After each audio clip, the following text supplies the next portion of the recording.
క్రైస్తవ జీవితం గురించి మనం దాని మూలాలు దానిని మనము లోతుల్లోకి తీసుకెళ్ళగలగాలి. ఇది మన సాంఘిక భౌతిక జీవితాల్లో మనం కోరుకుంటాం. మరి మనం ఒక పుట్టిన ఇంట్లో చచ్చే వరకు ఉండం. పుట్టినంతమంది ఆ ఇంట్లోనే చచ్చే వరకు ఉండలేరు. తప్పకుండా వారు ఆ తరువాత కాలంలో వేరు స్థలాల్లోకి వెళతారు, వివాహాలు చేసుకుంటారు. అక్కడ వారు కుటుంబాలుగా అభివృద్ధి చెందుతారు. వారి పాతిల్లు వాళ్ళ ఊరిలో ఉంటుంది, కానీ ప్రతి వారి కొత్త ఇళ్ళు, కొత్త ప్రాంతాలు, కొత్త సర్కిల్స్ ఉంటాయి వాళ్ళకి. అలాగే మనం కూడా ఆధ్యాత్మికంగా అలాంటివి ఏర్పరచుకునే అభిలాష మనం కలిగి ఉంటే మరి ఊరికే రావడం, మీటింగ్కు వినడం, వెళ్ళిపోవడం, బైబిల్ చదువుకోవడం, ప్రార్థన చేసుకోవడం, పండగలు చేసుకోవడం అనే దానికి అది మనము దాటిపోవాలి. ఆ హద్దును మనం మించాలి. అవి మన యొక్క ఆధ్యాత్మిక విషయాలు ఎదగకుండా ఆ లిమిటేషన్స్లో మనం ఉండిపోవడం వల్ల మనం వర్ధిల్లలేము. కాబట్టి ఇలాంటి దినాలలో మరి ఎటు చూసినా ఇది మనకు చివరి దినాలుగానే కనబడుతుంది. అది ప్రభు రాకడనా లేక మన పోకడనా ఏదో ఒకటి అకస్మాత్తుగా జరిగే దినాలలో మనం ఉన్నామని చాలామంది ముగింపు మనకు వార్నింగ్గా ఉంది. ఆయన చనిపోయాడా, ఆమె చనిపోయిందా, ఎలాగా అనే ఆశ్చర్యం కలిగించే మరణాలు ఈ దినాల్లో జరుగుతూ ఉన్నాయి. మంచాన్న పట్టి చాలా కాలం లంకణాలు చేసి చనిపోయినటువంటి వారి సంఖ్య 10%. మిగిలిన 90% చావులు ఆశ్చర్యంగా అకస్మాత్తుగా జరుగుతున్నాయి. అందులో ముఖ్యంగా మరి 30-40 ఇయర్స్ లోపల వాళ్ళు,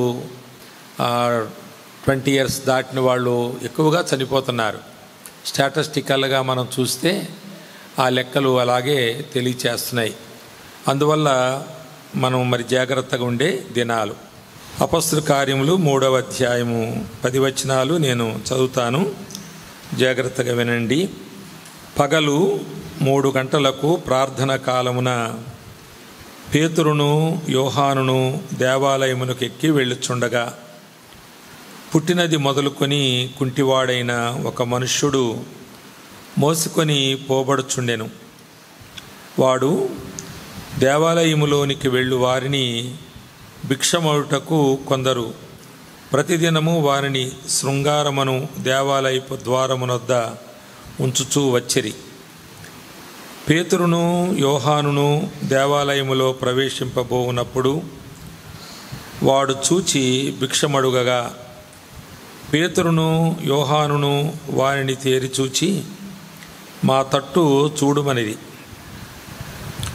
వాడు వారి యొద్ద ఏమైనా దొరుకునని కనిపెట్టుచు వారి యందు లక్ష్యముంచెను.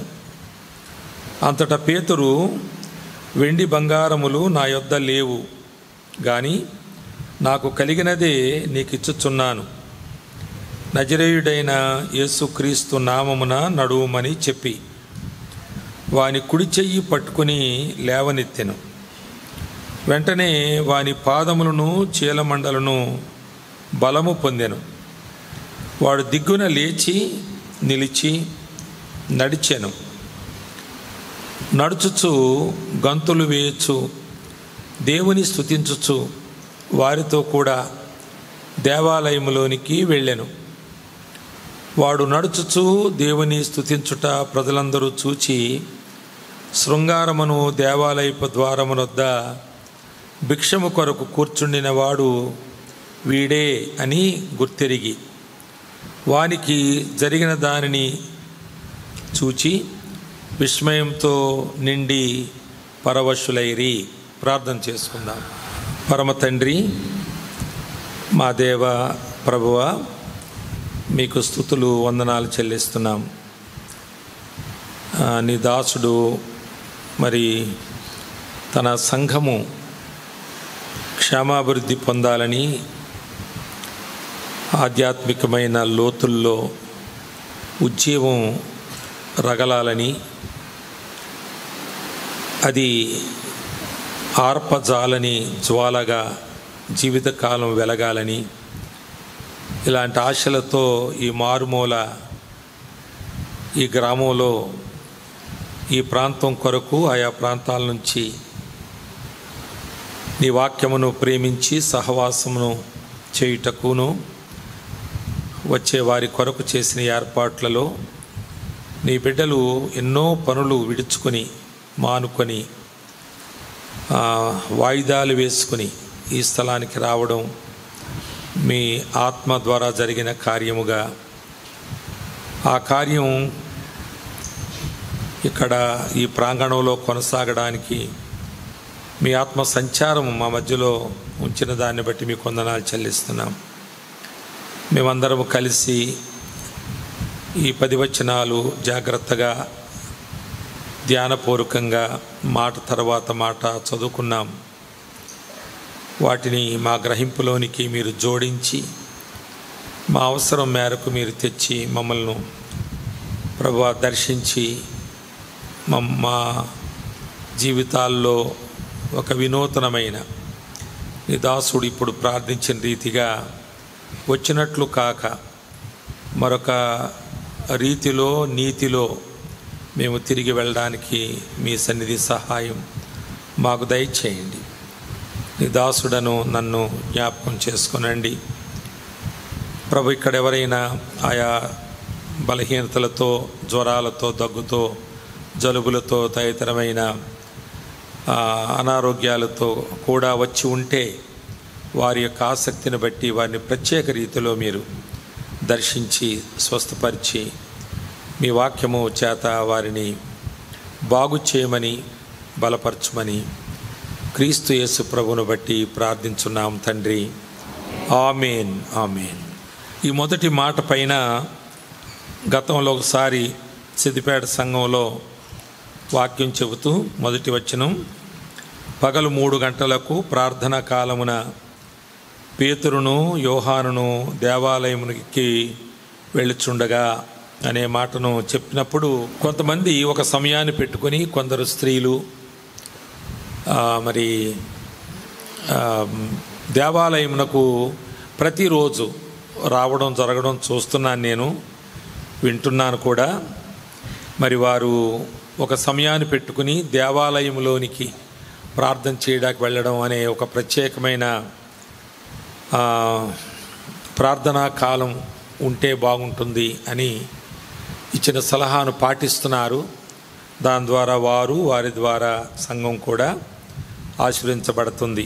కనుక మీలో కూడా ఎవరైనా ఈ మొదటి మాట చొప్పున మనం ఇంటి దగ్గర ప్రార్థన చేసుకుంటాము, ఒక్కొక్కరం చేసుకుంటాం, మంచిదే. కానీ ఇలాంటి నియమం తప్పనిసరిగా ప్రతిరోజు వెళ్ళాలని కాదు, కానీ అప్పుడప్పుడైనా మనం అలాంటి నియమాన్ని పెట్టుకుని 2-3 పురుషులు, స్త్రీలు 2-3 అలాగూ ఆయా సమయాల్లో వారికి వీలైన సమయాలు కేటాయించుకొని రావడం మంచిదే. అది మంచిదిగా నేను సిద్దిపేటలో చూశాను కనుక మీకు కూడా సలహా ఇస్తున్నాను. దేవాలయంలోనికి రావడం అంటే మళ్ళీ ఏదో బైబిల్ పట్టుకుని, పాటల పుస్తకం పట్టుకుని ఇక్కడ ఏదో బైబిలు పాటలు అనేవేమి చేయడం కాదు. తీరిక ఉన్న సమయాల్లో 2-3 కలిసి అలాగ రావడం మంచిది అని సలహా. సరే, ఈ దేవాలయం పేరు శృంగారం అనే దేవాలయం. శృంగారం అనే దేవాలయం అంటే శృంగారము, సింగారము అనే మాటలు మనం వాడినప్పుడు చాలా అందమైన దాని గురించి అబ్బురపడుతూ మాట్లాడతాం. శృంగారం అనే దేవాలయం కూడా అలాగే చాలా అందమైన నగిషీ పనుల చేత అది అలంకరించబడి వెలుపల వెళ్ళేవారికి, వచ్చేవారికి చాలా గొప్పగా, అందంగా, ఆకర్షణీయంగా కనబడేటువంటి ఆలయంగా అది ఉందని నేను అనుకుంటున్నాను. నేను దాన్ని చూడలేదు, దాని గురించి ఎక్కువ నేను వివరాలు చదవలేదు, కానీ ఆ ఒక్క మాటను బట్టి నేను అలా అభిప్రాయపడుతున్నాను. అయితే దీని గురించి చదువుతూ ఉన్నప్పుడు ఇక్కడ మరి పుట్టినది మొదలుకొని కుంటివాడైన ఒక మనుష్యుడు మోసుకొని పోబడుచుండెను. వాడు దేవాలయంలోనికి వెళ్ళు వారిని భిక్షమొడుటకు కొందరు ప్రతిదినము వారిని శృంగారమును దేవాలయపు ద్వారమునొద్ద ఉంచుచూ వచ్చిరి. ఇలా ఇంత శృంగారమైన దేవాలయము ఎదుట దాని ముందు భాగంలో ఒక కుంటివాడైన భిక్షగాడు ఆ శృంగారం అనే దేవాలయానికి దిష్టి బొమ్మలాగా ఉన్నాడు. అతడు ఒక వికారమైన వ్యక్తిగా అక్కడ కూర్చుని ఉన్నాడు. కనుక మరి మనము మీది కూడా శృంగారం అనే దేవాలయమే. ఈ ప్రాంతంలో మరి ఇంత పెద్ద దేవాలయం, ఇంత పెద్ద ప్రాంగణం కొంతకాలం క్రితం లేదనుకుంటున్నాను. ఈ మధ్యలో ఎవరైనా కట్టుకున్నారేమో తెలియదు. కానీ నేను చూసినప్పుడు మరి ప్రతాప్ గారి విషయంలో మరి అబ్బాయి దీని అంతటినీ చూసి మాకెంత ఆలయం ఉందని ఆనందిస్తాడా, లేక దీన్ని ఏమైనా నింపగలడా అని అనుకున్నాను. అనేసాను కూడా ఆ మాట. నేను దీన్ని చూసి ఎంత బాగుందో అని నేను లోపలనుకున్నా. ఈ బాగోగులు దేవునికి సంబంధం లేని ఈ మందిరము, ఇది మన కొరకు, మనము దేవుని కొరకు. కనుక ప్రభు వచ్చినప్పుడు ఈ మందిరము భూమి మీద ఉన్నటువంటి మరే కట్టడమైనా ఎలా కూలిపోతాయో కాలిపోతాయో అలాగే ఈ మందిరం కూడా కూలిపోద్ది, కాలిపోద్ది. పరలోకపు విలువలు లేని మందిరం ఇది. దీనికి పరలోకంలో చోటు లేదు. ఈ మందిరాన్ని మనం చూసి ఆనందించేది ఏమీ లేదు. ఎందుకు లేదు అంటే ఈ మందిరాన్ని చూసి దేవుడేమో ఆనందించడు గనుక మనం కూడా ఆనందించేదేమీ లేదు. ఒకవేళ ఓఎన్జీసీ వాళ్ళు గ్యాస్ లీక్ అయితే ఇది అయిపోద్ది, బూడిదైపోద్ది. లేదా పెద్ద తుఫాను వచ్చిందంటే రేకులన్నీ ఎగిరిపోతాయి. కానీ మన బ్రతుకులేంటి? ఓఎన్జీసీ గ్యాస్ లీకేజ్ కాలిపోతామా, తుఫాన్లో ఎగిరిపోతామా? అది మనం ఇక్కడ ఆలోచించవలసినటువంటి విషయం. మరి ఈ మాటలు ప్రతాప్ గారికి ఆ దినాల్లో ఇంత అక్షరార్థంగా చెప్పకపోయినా ఆ అభిప్రాయాన్ని ఆనాడే చెప్పడం జరిగింది. అయితే ఇప్పుడు మనం దీనిని బట్టి కాకుండా మనము దేవుని సన్నిధి కొరకు మనకు అనుగ్రహించబడిన ఒక స్థలము, ఈ స్థలములో మనం అనుదినము కూడా ఆధ్యాత్మికంగా ఎదిగే విషయంలో ఇది పాతబడిపోతుంది. ఈ మందిరం పాతబడద్ది, ఆ రేకులు రంధ్రాలు పడతాయి. ఈ క్రింద కూడా ఈ టైల్స్ ఒకవేళ ఏదైనా బరువైన వస్తువు పడితే అది పగిలిపోద్ది. పగిలిపోయిన టైల్ని మనం మార్చాలంటే సేమ్ టైల్ దొరక్క ఏదోటి పట్టుకొచ్చేస్తే అది అక్కడ మచ్చలాగా ఉంటుంది. ఇవన్నీ ఈ మందిరానికి ఎన్ని జరిగినా మనం పెద్ద ఆందోళన పడనక్కర్లేదు. కానీ మన జీవితాలు దినదినము నూతన పరచబడాలి. పాతబడడం కాదు, మూలన పడడం కాదు, బూజు పట్టడం కాదు. మరి ఒక మచ్చగా మన జీవితంలో ఏదో మరి ఒక తప్పు, ఒక పాపము, అలాగే ఒక దేవునికి విరోధమైనటువంటి కార్యాలు మన జీవితాల్లో మచ్చలుగా పడకుండా మనం జాగ్రత్త పడాలి. ఈ విధంగా ఈ కోణంలో ఈ మందిరాన్ని మనం వాడుకోవాలి. దాని ద్వారా మనం ఏం పొందామో అది పరలోక రాజ్యములో విలువ కట్టబడే మనుషులముగా మనం ఎదగాలి. కానీ మరి శృంగారం అనే దేవాలయానికి ముందు ఒక దిష్టి బొమ్మలాగా ఉన్నాడు అని మనం ఈయన గురించి చెప్పుకున్నాం. ఈ భిక్షగాని, కుంటివాడైన భిక్షగాని గురించి చెప్పుకున్నాం. అలాగే ఈ మందిరంలో మనం అలాగ ఉండకూడదు, దిష్టి బొమ్మలుగా ఉండకూడదు. దిష్టి బొమ్మ అంటే అర్థం ఏంటంటే, దిష్టి బొమ్మ అనేది ఒక వెక్కిరింపుగా ఉండేది. దానికి ఒక మంచి రూపమేమీ ఉండదు. ఆ రూపం మరోసారి చూడాలనిపించే రీతిగా ఉండదు. ఒక వెక్కిరింపుగా ఉంటుంది, వికారంగా కూడా ఉంటుంది. కనుక ఈ మందిరంలో ఈరోజు ఇక్కడ వచ్చి కూర్చున్న వారి జీవితాలు అలా ఉండకూడదు, వికారంగా వెక్కిరింపుగా ఉండకూడదు. మరి దేవుని మందిర ఆలయములో మనం ప్రవేశించినప్పుడు దేవుని ఆలయానికి అందంగా ఉండాలి. మనం దేవుని ఆలయానికి అందాన్ని ఇవ్వాలి మన జీవితాలు.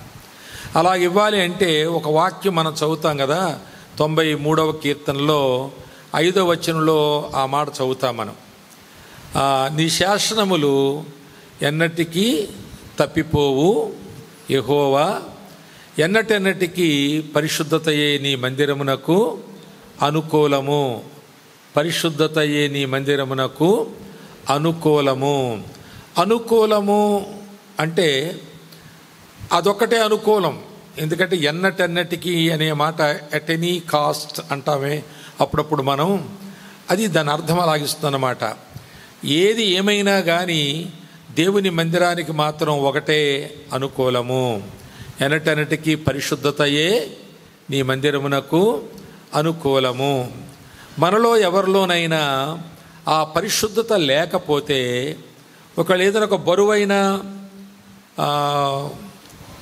వస్తువు చేజారి ఆ టైల్ మీద పడి అక్కడెక్కడో అది పగిలిపోతే దాన్ని మరలా మనం రిప్లేస్ చేయడానికి ఏదో ఇంకో టైల్ పట్టుకొచ్చి మనం వేసినప్పుడు ఎప్పటికీ ఒక మచ్చలాగా అది ఎలా ఉండిపోతుందో, అలాంటి మచ్చలు కలిగినటువంటి జీవితాలతో దేవుని మందిరంలోనికి మనం ప్రవేశిస్తే ఆ మందిరానికి మనం అనుకూలము కాదు అని అర్థం. కనుక యెహోవా ఎన్నటెన్నటికీ నీ మందిరమునకు పరిశుద్ధతయే అనుకూలము. ఇది ఇంగ్లీష్లో ఒక వర్షన్లో ఇలా వ్రాయబడింది, ఏమనంటే holiness makes your house beautiful అని రాసింది. అంటే ఈ మందిరము లోనికి మనం ప్రవేశించేటప్పుడు ఇది దేవుని సన్నిధిగా మార్చబడుతుంది. ఇది రేకులు, ఫ్యాన్లు, ట్రస్సులు, ఫ్లోరింగ్లు, ఇవి స్టేజులు, ఇక్కడ ఈ ఆర్చ్లు, ఇవన్నీ కూడా డిసప్పైర్ అయిపోతాయి. ఇవన్నీ కూడా మన దృష్టిలో పడవు. ఇవి మనకు ముఖ్యంగా అనిపించవు. మనకు ముఖ్యమనిపించేది ఏంటంటే ద ప్రెజెన్స్ ఆఫ్ గాడ్, దేవుని యొక్క సన్నిధి ఇక్కడ ఉంది. మరి 10 గంటలకు ఇది ప్రారంభించినప్పుడు ప్రార్థన చేస్తూ వచ్చారు. ఆ తరువాత మరలా ప్రభువును స్తుతిస్తూ పాటలు పాడుతూ వచ్చారు. అంటే ఈ పాటలో ఏమున్నాయో చూస్తున్నాను. ఈ స్టేజ్ మీద ఏమున్నాయో, ఇవి ఇక్కడ పువ్వులు పెట్టారా లేదా, ఇక్కడ ఫ్లవర్ వాజులు పెట్టారా లేదా, నాకు అరేంజ్మెంట్ ఎలా ఉంది, ఈ దృష్టి లేదు. ఆ పాట మీద దృష్టి ఉంది. అందులో మాటలు నేను చూస్తున్నప్పుడు ఈ మాట ఎంత టచింగ్గా ఉంది అనిపిస్తుంది. అంటే we are feeling and enjoying and experiencing the presence of God. ఇక్కడ దేవుని సన్నిధిని అనుభవపూర్వకంగా తెలుసుకుంటున్నాం. ఇవన్నీ కాదు, ఇవన్నీ మనం చూసి ఆనందించేదేమీ లేదు. లోపలికి వచ్చేటప్పుడు ఎంత పెద్ద మందిరం అనేది అనిపిస్తుంది మన కంటికి, కానీ ఎంతోసేపు ఉండదు, అది డిసప్పైర్ అయిపోద్ది, అది మటుమాయం అయిపోతుంది. మరి ఏం మిగులుతుందంటే ఇక్కడ దేవుని సన్నిధి మిగులుతుంది. దేవుని సన్నిధి ఉందని మనకు ఎలా తెలుస్తుందంటే ఒక వాగ్దానం మనకుంది. 2-3 నా నామములో ఎక్కడ కూడి ఉంటారో అక్కడ నేను ఉంటానని ప్రభు మరి ఆయన తగ్గించుకున్నాడో లేక మన బలహీనతను బట్టి చెప్పాడో కానీ 2-3 అయితే అన్నాడు. కానీ 2-3 అనేది ఎప్పుడు మనం సంగమనం, సహవాసనం 2-3 అంతేనా? ఆ పాస్టర్ గారి చర్చిలో 2-3 ఏం పాస్టర్ ఏం సేవ అంటాం మనం. కానీ దేవుడు అంటున్నాడు అంత చాలు నాకు అంటున్నాడు, మనకు సరిపోతా లేదు. మరి సేవకులు కూడా వాళ్ళ గుంపులను చూపించి ఇంత గుంపు ఉంది అని చెప్పి వారు తమ గొప్పతనాన్ని చెప్పుకుంటున్నారు. ఆ మధ్యలో ర్యాంప్ వాక్ అని ఉండేది. ర్యాంప్ వాక్ అంటే స్త్రీలు వాళ్ళ డ్రెస్సులను ప్రదర్శించి, అంటే అందమైన స్త్రీలను అద్దెకి తెచ్చుకునే వాళ్ళు, ఆ బట్టల షాప్ వాళ్ళు, ఆ కంపెనీ వాళ్ళు అద్దెకి తెచ్చుకునే వాళ్ళని మరి ఆ అడ్వర్టైజ్మెంట్లో ఫోటోలు వాడుకో మోడల్ గర్ల్స్ అంటారు కదా, అలాంటి వాళ్ళు తెచ్చుకుని వాళ్ళకు ఒక రకమైన డ్రెస్ వేసి ఆ డ్రెస్తో వాక్ చేయించేవారిలాగా చేయిస్తే దాన్ని ర్యాంప్ వాక్ అనేవారు.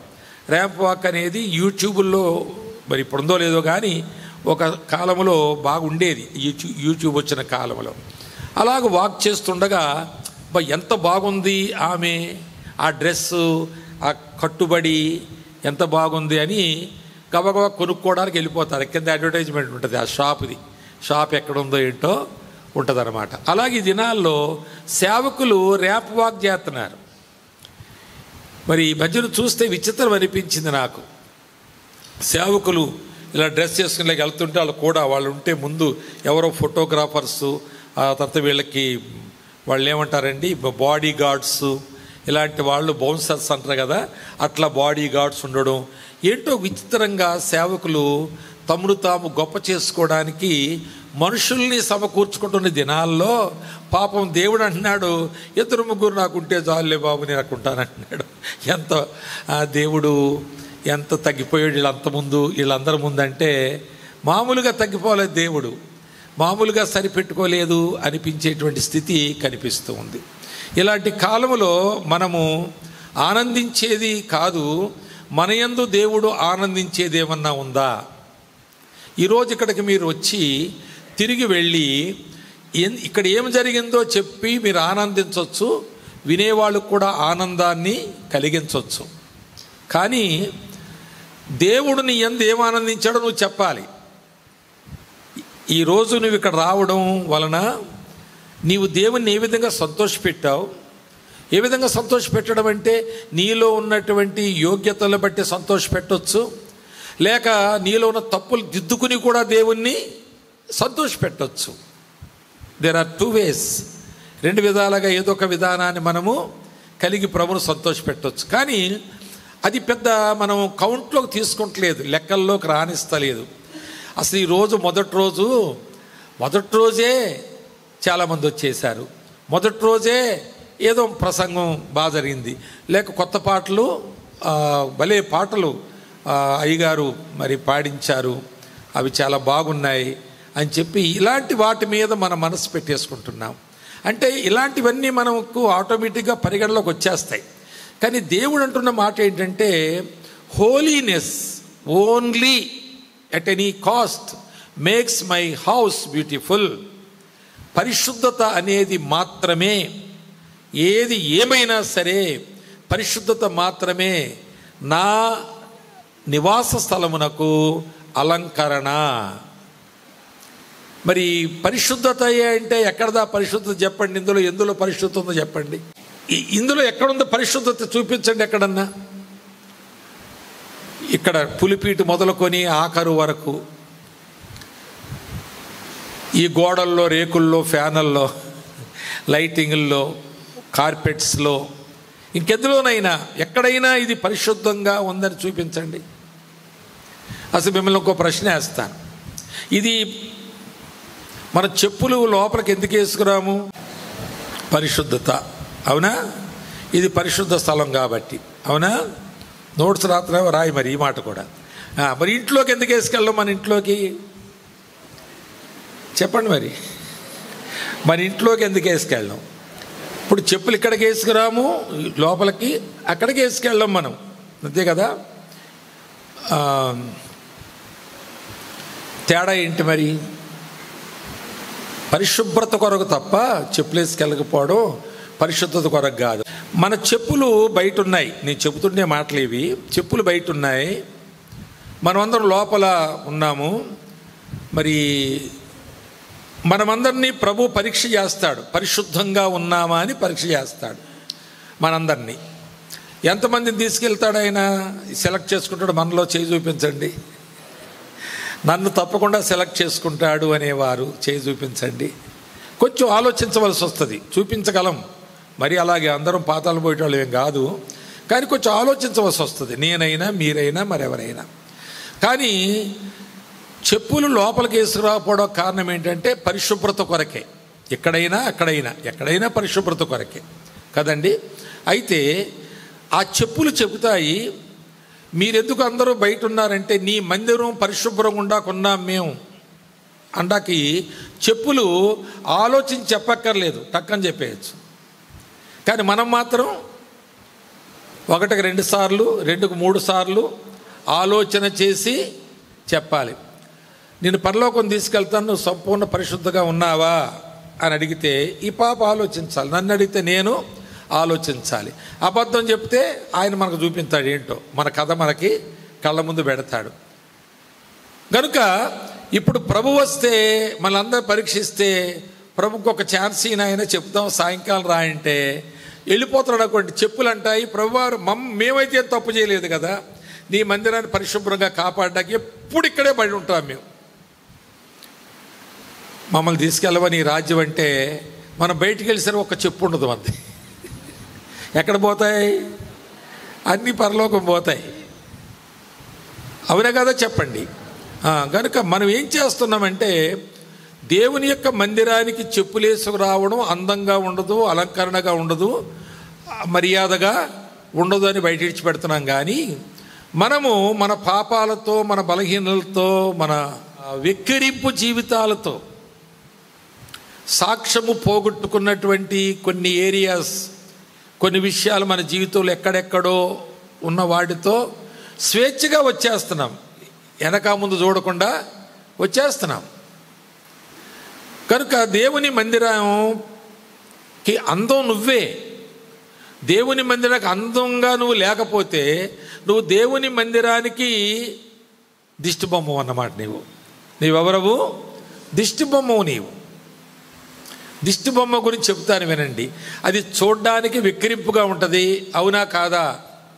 ఏమండి? వెక్కిరింపుగా ఎగతాళిగా ఉంటుంది. కానీ ఒక బ్రహ్మాండమైనటువంటి బిల్డింగు ముందు ఉంటుంది అది. ఏమండి?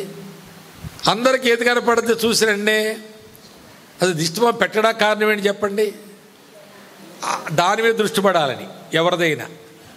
అది ఎలాగుంటుందండి? చాలా వికారంగా వెక్కిరింపుగా ఉంటుంది. అది మొదటి మాట. నువ్వు దేవుని మందిలో దిష్టిబొమ్మ అయితే ఒక వికారమైన వెక్కిరింపబడే వ్యక్తివని నువ్వు అనుకోవాలి.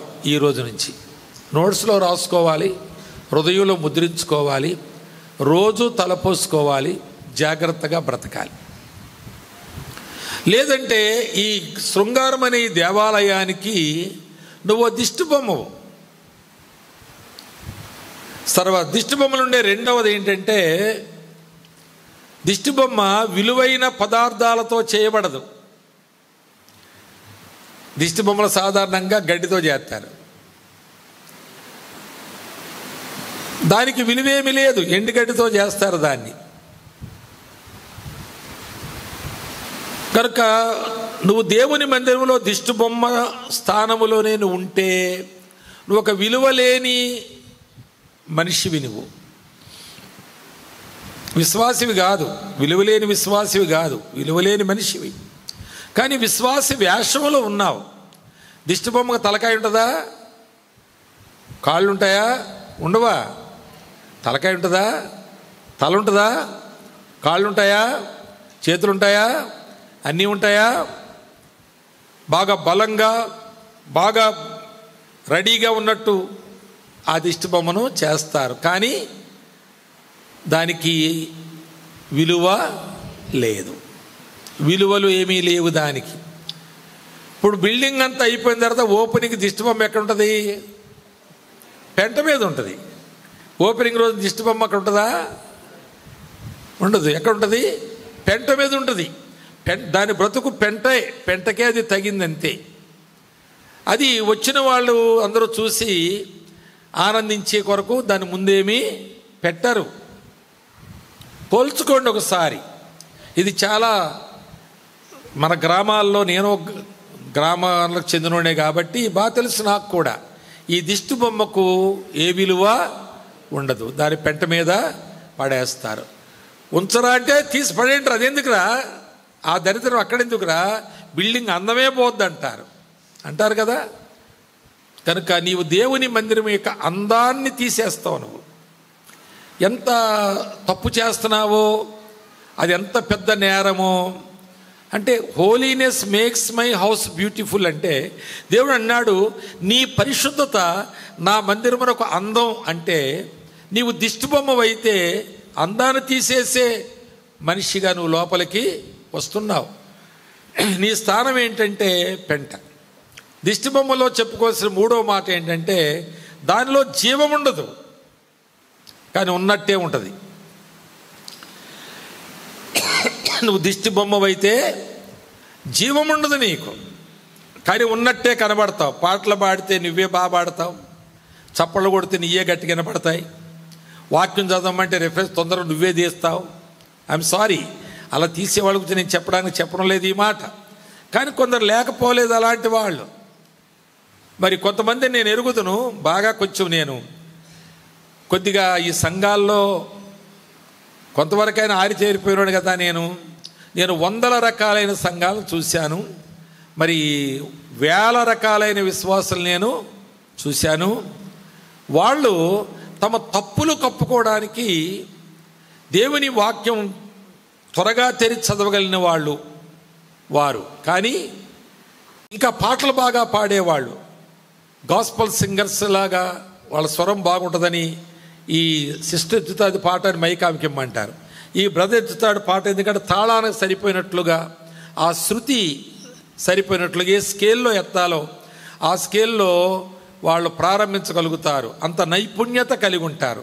కానీ వారి వెనక జీవితం చూస్తే అది చాలా దిష్టి బొమ్మలాగా, జీవము లేని జీవితం అది, సాక్ష్యము లేని జీవితం అది, మాదిరి లేని జీవితం అది, విలువలు లేని జీవితం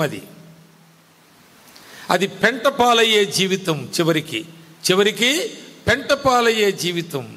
కానీ దేవుని మందిరములో వారు ఎంతో ఉన్నతమైన వారుగా కనపరుచుకోవడానికి ఇలాంటి వెకిలి నైపుణ్యతలు చూపిస్తారు.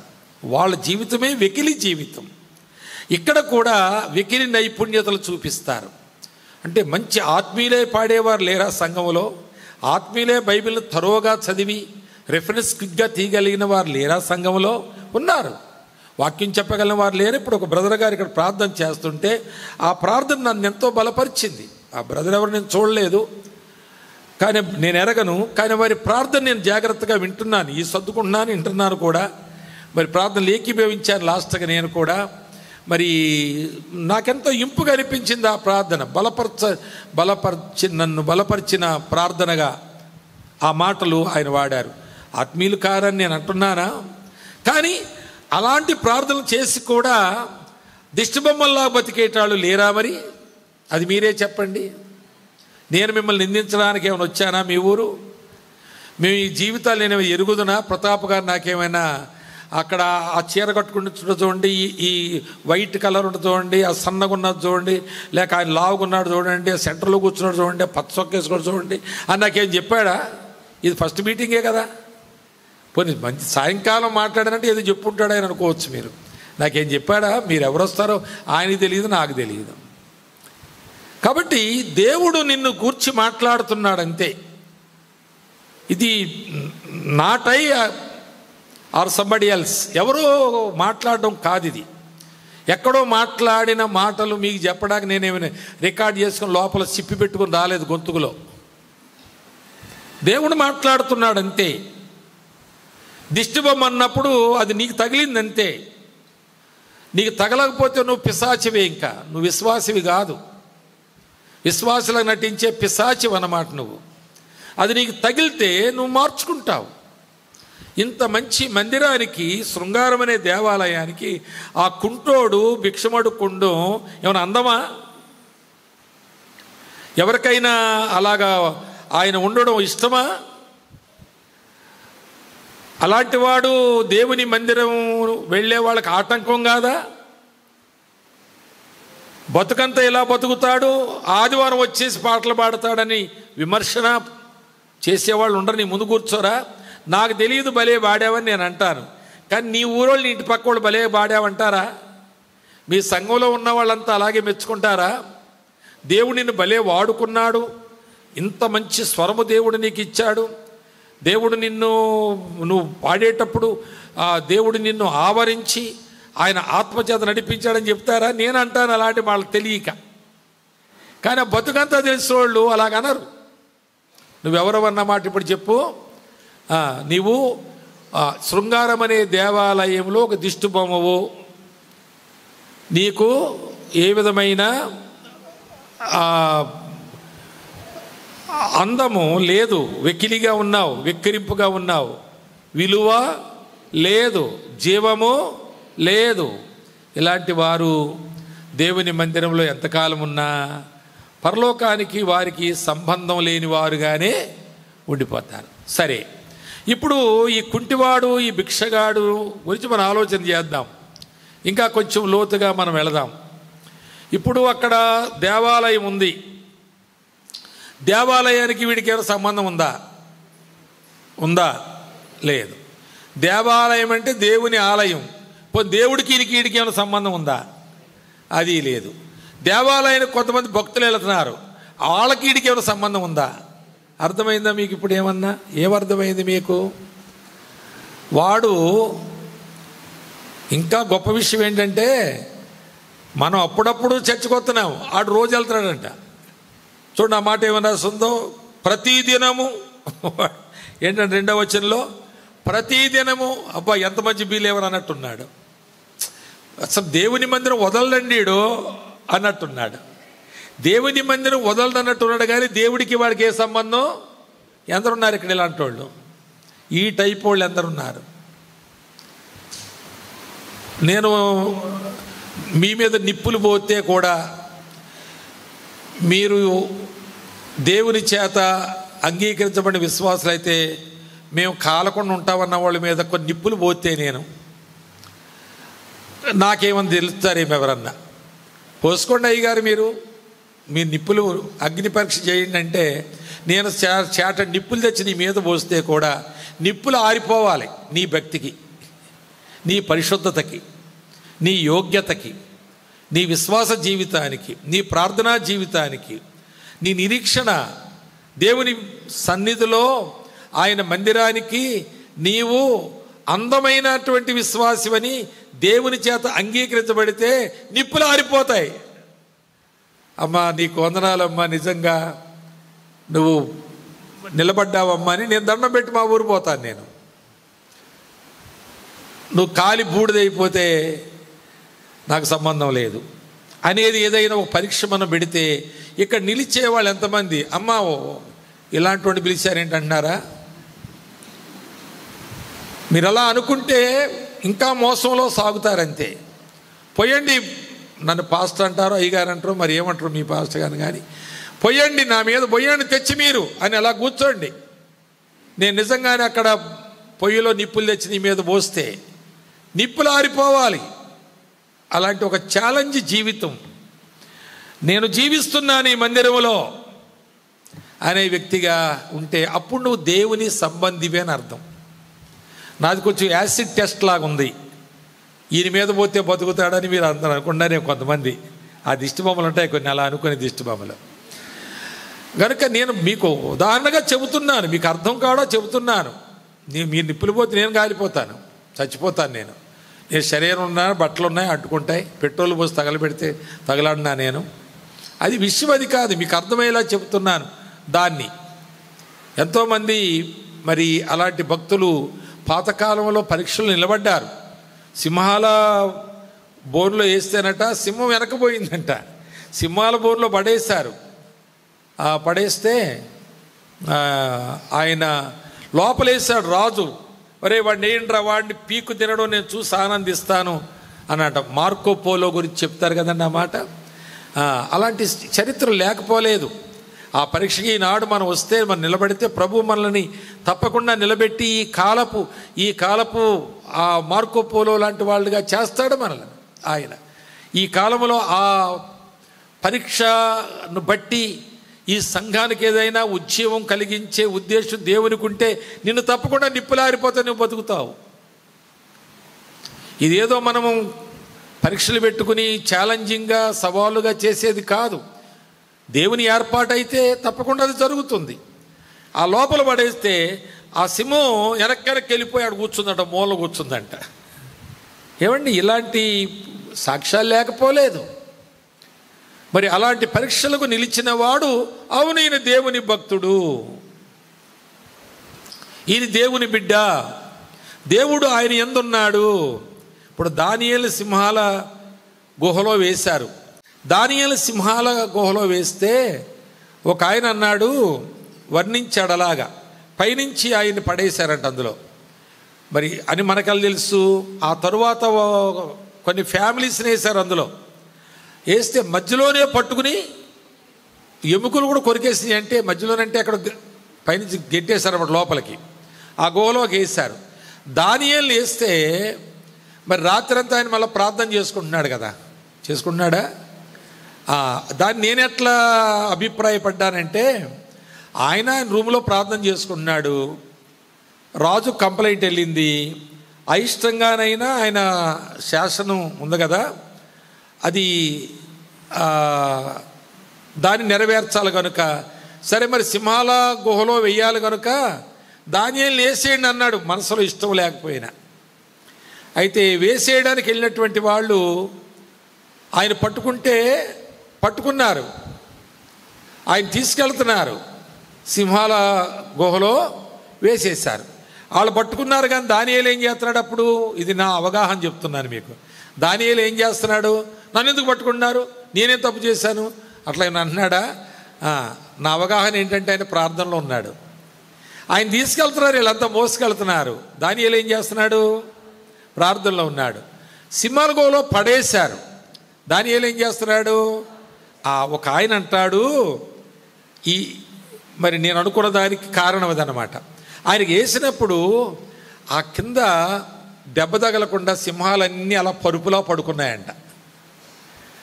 ఆ బోన్లో ఉన్న సింహాలు ఒకదాని పక్కన ఒకటి ఆయన పడుతుంటే పరుపులాగా ఉన్నాయంట అవి.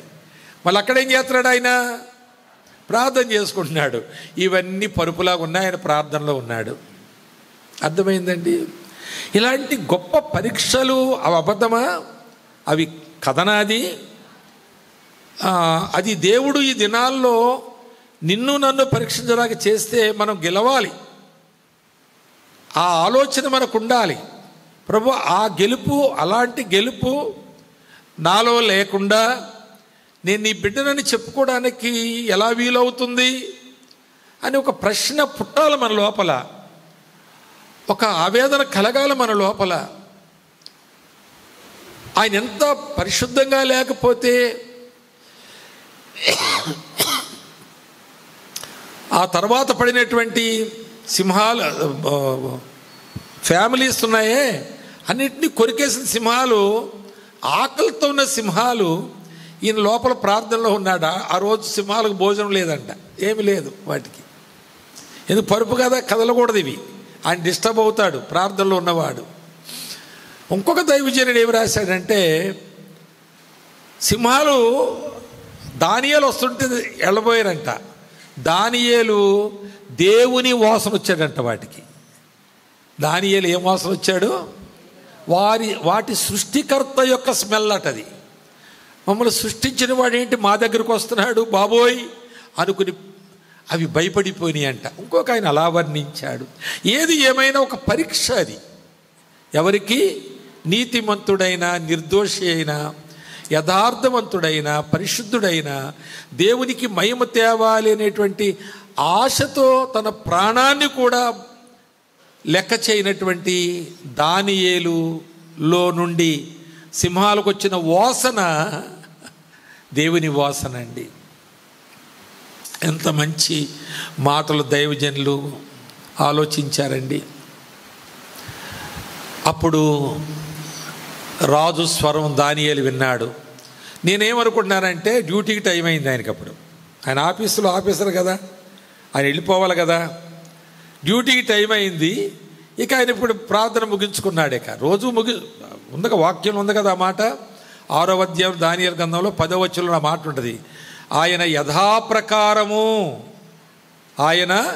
యథాప్రకారము యెరూషలేము వైపుకు కిటికీలు తెరిచి ప్రార్థన చేసుకుంటున్నాడు ఆయన. కనుక యథాప్రకారం అది అయిన తర్వాత ఆయన మామూలుగా స్నానం చేసుకుంటాడు, బట్టలు వేసుకుని బయలుదేరి డ్యూటీకి వెళ్ళిపోతాడు, ఆఫీస్కి వెళ్ళిపోవాలి ఆయన. ఆ టైంలో రాజు స్వరం విన్నాడు ఆయన. విని, రాజా వచ్చేస్తున్నాను డ్యూటీకి. కాదు, నువ్వు రాత్రంతా సింహాల బోన్లో ఉన్నాను నేను. అటు ఇటు చూసుకుంటున్నాడు ఆయన. ఆయన పొరం మీద ఉన్నాను అనుకుంటున్నాడేమో. బాగున్నాను నేను, వచ్చేస్తున్నాను డ్యూటీకి. మళ్ళీ డ్యూటీకి వెళ్ళిపోయాడా లేదా? ఆయన వెళ్ళిపోయాడు. కనుక ఇక్కడ విషయం ఏంటంటే, నువ్వు దేవుని మందిరములో ఒక కుంటివాడుగా, ఒక భిక్షగానిగా, ఒక దిష్టి బొమ్మగా, ఒక నిరాకారంగా, ఒక విలువలేని వ్యక్తివిగా, విలువంటే పరలోకపు విలువలు లేని వ్యక్తివి. ఈ లోకములో నీకున్న ఎకరాలను బట్టి నీకు విలువ ఉండొచ్చు, బంగారం బట్టి విలువ ఉండొచ్చు, బంగళాలను బట్టి విలువ ఉండొచ్చు, పదవులను బట్టి విలువ ఉండొచ్చు, పార్టీ నాయకత్వాన్ని బట్టి విలువ ఉండొచ్చు. కానీ అవన్నీ పరలోకములో అవి విలువ లేని. సొలొమోను గురించి మాట్లాడుతూ యేసుప్రభు చెప్పాడు, అడవిలోని గడ్డి అది ఎంతో పచ్చగా ఉంటుంది కొంతసేపు, అది ఎండ వచ్చాక ఎండిపోయినట్లుగా సొలొమోను వైభవం పచ్చగా ఉన్నంతకాలం ఉంది, ఎండ వచ్చి ఎండిపోయింది. సరిగ్గా 1000 సంవత్సరాల తరువాత యేసుప్రభు ఆయన గురించి మాట్లాడుతున్నాడు. అతడు వైభవం అంతా ఎండిపోయిన వైభవమే. కాబట్టి మన ఆధ్యాత్మిక జీవితాల్లో ఆదివారం కనబడే పచ్చదనం, ఈ స్పెషల్ మీటింగ్స్లో కనబడే పచ్చదనం, ఇది ఆత్మ సంబంధమైనది.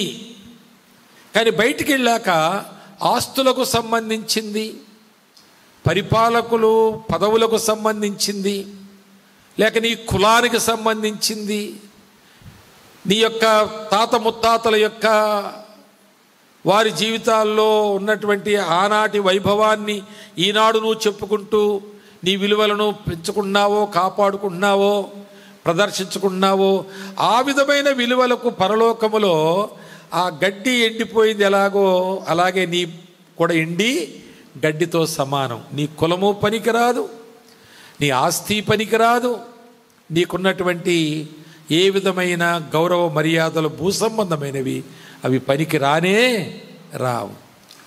కనుక ఇలాంటి పరువులకు పరలోకములో విలువలు ఉంటాయా? ఇలాంటి పరువుల కొరకు ప్రాకులాడే వాళ్ళకు ఉంటే వాళ్ళు దిష్టి బొమ్మలు కదా, పరలోకంలో గడ్డితో కూడా సమానం కాదు కదా, పరలోకంలో వారికి ప్రవేశమే లేదు కదా. కనుక ఈ మందిరమునకు అందమంటే దేవుని సన్నిధికి నీ జీవితం అందంగా ఉండాలి. కనుక ఇతని విషయం మనం ఆలోచన చేస్తున్నప్పుడు, ఇతను శృంగారం అనే దేవాలయానికి అందరికంటే రెగ్యులర్గా వెళ్తున్నాడు, రోజు వెళుతున్నాడు. అలా వెళ్ళడానికి కారణం మనం ఆలోచిస్తే, ఒకటి ఇంకెక్కడికి వెళ్ళలేడు. ఇంకెక్కడికి ఎందుకు వెళ్ళలేడు? కాళ్ళు లేవు, కుంటోడు, ఏడకి వెళ్ళలేడు. రెండవది కారణం ఏంటంటే, అక్కడ తనకు భిక్షం దొరుకుతుంది, జీవనోపాధి అక్కడ దొరుకుతుంది.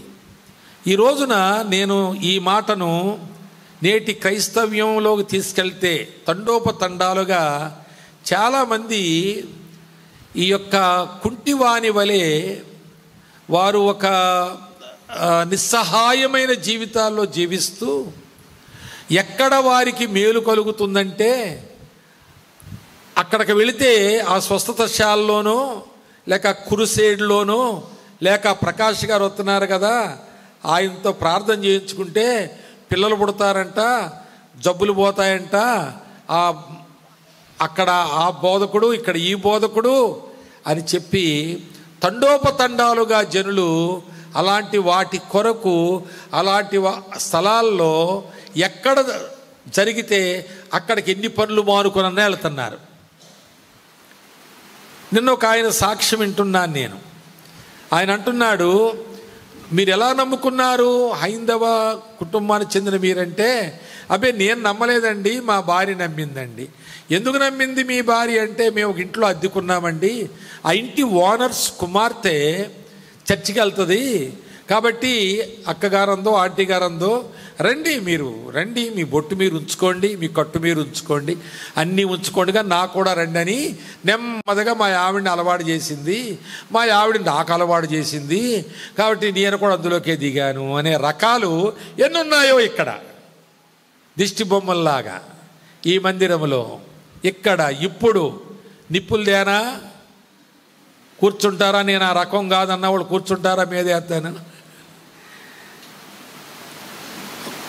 రేపు చూద్దాం అయ్య గారు, ఈ రాత్రి సర్దుబాట్లు చేసుకుంటామంటారా? రేపు ఆయన దగ్గర ఆ నిప్పులు ఉంటాయో ఉండవో, సాయంకాలం సర్దుబాట్లు చేసుకోండి. ఆ సీరియస్నెస్ మనలోకి రాకపోతే, అమ్మ వింటున్నారు, యవన బిడ్డలు వింటున్నారు, చచ్చిపోతున్నారు, 40 ఏళ్ల ముందు ఎక్కువ మంది చచ్చిపోతున్నారు. లెక్కలు చెప్తున్న మాటలు చెప్తున్నాను, మీరు కూడా దగ్గరికి వస్తున్నారు 40కి, మరి జాగ్రత్తగా ఉండాలి. దానికి కారణాలు ఎన్నో. మంచోడా చెడ్డోడా, ఆడి స్పీడా స్లోనా, ఇవన్నీ లేవు. టిఫిన్ క్యారియర్ పట్టుకుని అమ్మకు బాగాలేదని హాస్పిటల్లో పెడితే, నాన్న మీరు అక్కడ ఉండండి, నేను వెళతాను, ఆ మందులు కొన్ని కొనుక్కున్నాం కదా, నేను సాయంకాలం వచ్చేటప్పుడు ఆ కూలి చేసుకుని డబ్బులు తెచ్చుకుని పట్టుకుని నేను మందులు పట్టుకొస్తానని పోతా దారి పక్క నిలబడితే ఆడెవడో దేన్నో తప్పించిపోయి ఈయన గురించి చంపేశాడు. ఏమి లేదు, ఒక ముసలాయన మరి అలా నడుచుకుని వెళ్తాడు. నిన్న ఒక ఆటో తగిలింది విజయవాడలో, చనిపోయాడట. మనం చావుకు, నేను ఒక మాట రాశాను ఈ సంవత్సరం, మా మీటింగ్స్ కొరకు రాశాను, మన చావు మన ముందు నడుస్తుంది. మన చావు ఒక్కడిగే ముందు నడుస్తుంది. మనం అడుగు తీసి ఒకవేళ అక్కడే వేస్తామేమో అనేటట్టుంది మన చావు. ఈడడుగు ముందడుగు బాగానే పడింది, బ్రహ్మాండంగా పడింది, రెండవ అడుగు వేయడానికి కూడా అభ్యంతరం ఏమీ లేనట్టుగా వేస్తే ఆ అడుగు ఎక్కడ పడింది? మరణంలో పడింది. ఎంత విచిత్రం, ఎంత విడ్డూరం అండి ఇది, ఇంత అన్యాయం అండి. అంటే అలాగే ఉంది మరి, రోజులు అలాగే ఉన్నాయి. జాగ్రత్తగా ఆలోచన చేయాలి మనం. కనుక దేవుని మందిరాన్ని ఎందుకు వస్తున్నావంటే, నీకేదో ప్రార్థన అవసరం ఉంది, ఏదో కారణం ఉంది, ఏదో జబ్బు ఉంది, నీకు ఏదో కావాలి, ఎన్నో తిరిగావు, అవుతా లేదు. ఇక్కడ అవుతాదేమో ఒకవేళ, ఎవరికి అయ్యిందంట, అక్కడ రమ్మన్నారు. నిన్నట ఆయన అంటున్నాడు, అలా దిగామండి ఇందులో మేము. అలా దిగినోళ్ళు ఇంకెంతమంది ఉన్నారు? అది దేవుని మందిరమునకు నీవు అనుకూలంగా లేవు అంటే దాన్ని నేనేం పేరు పెట్టాను చెప్పండి? అనుకూలంగా లేని వాళ్ళకి చెప్పాలి, ఏకకంఠంతో చెప్పాలి. దిష్టి బొమ్మ. దానికి మొదటిగా ఆకారం లేదు. ఆకారం అంటే వికారం, అది వికరింపుగా ఉంటుంది. రెండవది దానికి విలువ లేదు. మూడవది జీవము లేదు. చివరికి అది పెంట మీద పడవలసిందే, అక్కడే అంతం అయిపోవలసిందే. అలాగనా మన జీవితాలు ఇన్ని గంటల తరబడి కూర్చుని ఇన్నిసార్లు వస్తూ ఇంత, ఇప్పుడు నేనేమి పని పాట లేని వాడిని కాబట్టి పిలిస్తే వచ్చేసానా? కానీ ఒక నా లోపల కూడా ఒక ప్రేమో, మిమ్మల్ని కూర్చిన ఒక ఆ చనువు ఇందాక చెప్పానే ప్రారంభంలో, అలాగేదో ఉన్నది కాబట్టి ఎక్కడో అది ఇగ్నేట్ అవుతా ఉంది లోపల, అంటే స్పార్క్ వస్తుందన్నమాట, ఇగ్నేట్ అవుతుంది లోపల. సరే మొత్తం 4వ తారీఖున వేయండిలే నా డ్యూటీ అని చెప్పి ఈరోజు వేయించుకున్నాను. న్యాయంగా నేను రేపు ఉండాలేమో ఒకవేళ అనుకుంటా, ఈరోజు వేయించుకుని నేను తిరిగి వెళుతున్నాను. ఇదంతా దేవునిది, నాది కాదు, నాకు లేదు. అంత మిమ్మల్ని దేవుడు ప్రేమిస్తున్నంత ప్రేమ నాకుందా? మీ మీద ఉందా? లేదు, అది ఉండదు కూడా, అంత ప్రేమ ఉండదు. దేవుడు మనలను అంతగా ప్రేమిస్తున్నాడు కనుక మరి మీరందరూ ఈ మొదటి మీటింగ్లో కూర్చున్నారు. దీనికి కారణం ఈ భిక్షగాడి కారణం కాకూడదు. నేను ఎక్కడికి పోలేరు కాబట్టి, ఒక ఆమె ఉంది కదా, ఆమె ఎవరో, అనేక వైద్యులు సంప్రదించి డబ్బంతా ఖర్చు అయ్యి, రక్తస్రావం ఆమె, అంతా ఖర్చు అయిపోయి అందరూ వదిలేసి అంటరాని దానిగా ఎంచి, ఆమె సామాజిక బహిష్కరణ కూడా అయిపోయి, ఇక నాకు సావు తప్ప ఏమీ లేదు కాబట్టి ఆఖరిని ఏ చెంగు ముట్టుకుందాం అనుకున్నట్టుగా చాలామంది, ఏ చెంగు వాళ్ళకేం తెలుసు కానీ ఏసు లేడు, చెంగు లేదు ఇప్పుడు. కానీ నాలాంటోడు చేసే బుడబొక్క ప్రార్థనలు ఉంటాయంతే. నాలాంటోడు మీ యొక్క వీక్నెస్ని క్యాష్ చేసుకోవడం. ఎంతో ప్రార్థన చేస్తే 5, 10, 100, 200 ఇవ్వకపోతారా? కాబట్టి దాన్ని క్యాష్ చేసుకోవడం తప్ప ఏమీ లేదు ఈ దినాల్లో. అలాగని ప్రార్థనా శక్తి లేదా? అలాగని దేవుడు స్వస్థపరచడంటే ఉంది, అది కూడా. కానీ నీ వచ్చిన విధానం దిష్టి బొమ్మ అయితే నీకు అది ఉండదంతే. నువ్వు వచ్చిన విధానం, నేను ప్రార్థన చేశాను, జ్వరంతో వచ్చిన వాళ్ళు ఉండొచ్చు ఇక్కడ, కొంత స్వస్థత లేక ఉన్న దేవుని వాక్యం వినాలి, ఏదో మాట పట్టుకోవాలి, కొద్దిసేపు ఓపిక చేసి కూర్చుంటాను అన్నవాళ్ళు లేరా ఇక్కడ? వాళ్ళు స్వస్థపడాలి, నేను ప్రార్థన చేయలేదా? మీకు స్వస్థత దొరకదా, కలగదా? దేవుని కనికరం మీరు పొందరంటే తప్పకుండా పొందుతారు. అంతేగాని దిష్టి బొమ్మల్లాగుండి నన్ను చూసుకోండి, దిష్టి బొమ్మ కూడా మీసాలు పెడతారు. దిష్టి బొమ్మకు కూడా ఎంతో గంభీరమైన కళ్ళు ఉన్నట్టు పెడతారు. ఎవడొస్తాడు రండి అన్నట్టుగా బలం ఉంటుంది ఆడికి, కండరాలు తిరిగి ఉంటాయి, కానీ ఏముండదు, జీవం ఉండదు, పరలోకపు విలువలు ఉండవు. అలాంటి జీవితాలు జీవిస్తే వీడు అందుకే ఉన్నాడు అక్కడ. ఎందుకున్నాడు అక్కడ? అసలు పుట్టినది మొదలుకొని కుంటోడు అంటే ఎక్కడి నుంచాడు బరువయ్యాడు చూడండి, వాళ్ళ అమ్మకే బరువయ్యాడు. అవునా కాదు చెప్పండి? పుట్టినప్పుడు కుంటోడు, వాళ్ళ అమ్మ ఏదో పుట్టినప్పుడు సంబరపడి ఉండొచ్చు, తర్వాత వాడు ఇక కాళ్ళు లేవడం లేదు, తర్వాత కొంతసేపు గారామం చేయొచ్చు, కొన్ని హాస్పిటల్ తిప్పొచ్చు, కొన్ని డబ్బులు ఖర్చు పెట్టి మందులు వాడవచ్చు. కానీ ఒకనొక దినం వాళ్ళ అమ్మ అనుకోవచ్చు ఈడెందుకు పుట్టాడు రాని. ఆ రోజు వస్తుందా రాదా?